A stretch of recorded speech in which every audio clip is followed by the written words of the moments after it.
अगला टॉपिक और इम्पोर्टेंट हो जाता है बच्चों, पैन 2.0। पैन 2.0 भी कई लोग बोल रहे हैं। अभी क्या हुआ, हाल में ही कैबिनेट कमेटी ने अप्रूवल दिया पैन 2.0 के लिए। तो देखिए समझिए, पैन 1.0 या जिसको हम पैन बोलते हैं, परमानेंट अकाउंट नंबर, वो होता क्या है? उन एंटिटीज के लिए जिन्हें टैक्स जमा करना है, उनको एक परमानेंट अकाउंट नंबर अलॉट कर देना है, ये पैन है, PAN, परमानेंट अकाउंट नंबर। अब 2.0 की अवधारणा क्या है, ये क्यों आया है? आप अभी समझिए, आज की डेट में प्रॉब्लम क्या है कि पैन से एसोसिएटेड कई सारी चीज़ें हैं, जैसे पैन नंबर है, टैन नंबर है, और ये पैन नंबर अलग अलग वेबसाइट पे अलग अलग काम करता है। उदाहरण के तौर पर, आपको अगर पैन नंबर में कोई इन्फॉर्मेशन अपडेट करानी है तो किसी और URL पे काम करना होगा। पैन नंबर में कोई टैक्स जमा करना है तो कुछ और कहीं पे अपडेट करना होगा। टैन नंबर के लिए कुछ अपडेशन है तो उसके लिए कोई और पोर्टल है। तो ये जो मल्टीपल प्लेटफॉर्म है, इसको एक करने के लिए एक कॉन्सेप्ट गवर्नमेंट लेके आई, पैन 2.0। एक र्यूमर उड़ रहा है, जो लोग बोल रहे हैं कि भाई जिनके पास पुराना पैन है क्या उन्हें अपडेट कराना पड़ेगा। तो ध्यान से समझे कि पैन अपडेट कराने की जरूरत नहीं है। पुराना पैन नंबर भी ऐसे ही चलता रहेगा, और पैन 2.0 जो नई एप्लीकेशन आएंगी वो इस पे हो सकती है। तो किसी को भी अपडेट कराने की कोई आवश्यकता नहीं है। बस ये एक नया पोर्टल है जिसपे सारी सर्विसेज जो पैन और टैन से रिलेटेड सर्विसेज है वो एक पोर्टल पर आ जाएंगी। इसे ही हम क्या नाम दे रहे हैं, पैन 2.0।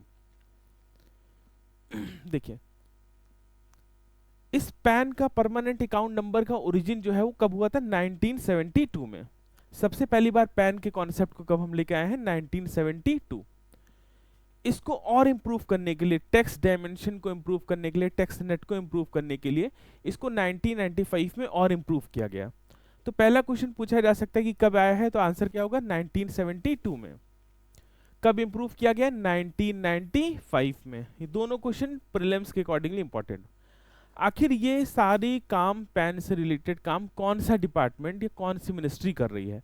तो डिपार्टमेंट तो मैं बताता हूँ आपको। देखिए, पैन नंबर इशूड, चाहे पैन 1.0 हो या पैन 2.0 हो, कौन इशू कर रहा है? Issue and manage by income tax department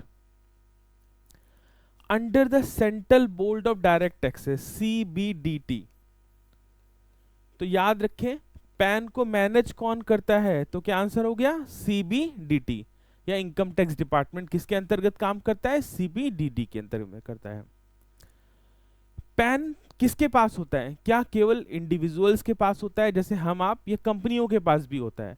तो आप सबको पता है, पैन इंडिविजुअल्स और एंटिटीज, एंटिटीज का मतलब होता है firm, registered firm, partnership firm, companies, ये सब इसमें शामिल है। तो पैन का ऑब्जेक्टिव क्या होता है कि इंडिविजुअल और एंटिटीज के जो टैक्स रिलेटेड ट्रांजैक्शंस हैं, या इस तरह के जो भी कंप्लाइंसेस हैं, उनके लिए पैन नंबर इशू किया जाता है। ठीक है, अब एक अंतर देखते हैं कि आखिर पैन 1 और 2.0 में क्या अंतर है, और आप इसे एग्जाम के पॉइंट ऑफ व्यू से कैसे देख सकते हैं। तो पैन कब इंट्रोड्यूस हुआ था? सबसे पहले 1972, और इसको चेंज कब किया गया है, यानी इसका टैक्स कंप्लायंसेस बढ़ाने के लिए कब किया गया, 1995। सामने स्क्रीन में देखते चलिए। इसी तरह से सेम इसका और अपग्रेडेशन वर्जन कब आ रहा है, 2024। इसी को हम क्या नाम दे रहे हैं, वेरी गुड, पैन 2.0। मैंने आपको टेक्निकल प्रॉब्लम बताया कि आज की डेट में पैन से रिलेटेड अलग अलग काम अलग अलग प्लेटफॉर्म, अलग अलग पोर्टल पे करने पड़ते हैं। तो पैन 2.0 के लिए यूनिफाइड पोर्टल बनाया जा रहा है। देखिए, pan is hosted on the multiple platform, while pan 2.0 के लिए क्या होगा, unified portal for all pan and tan services. Tan जो होता है वो TDS, TCS, इन सब चीजों के लिए होता है। ठीक है, जो पैन अप्लाई करने का तरीका था वो थोड़ा सा ऑनलाइन था और थोड़ा पेपर बेस्ड था, यानी हम कहें कि वो ऑनलाइन और ऑफलाइन का मिक्सचर था। ये पैन 2.0 फुली ऑनलाइन और पेपरलेस प्रोसेस होगा। आपने पैन कार्ड देखा होगा, पैन कार्ड में QR नंबर होता है।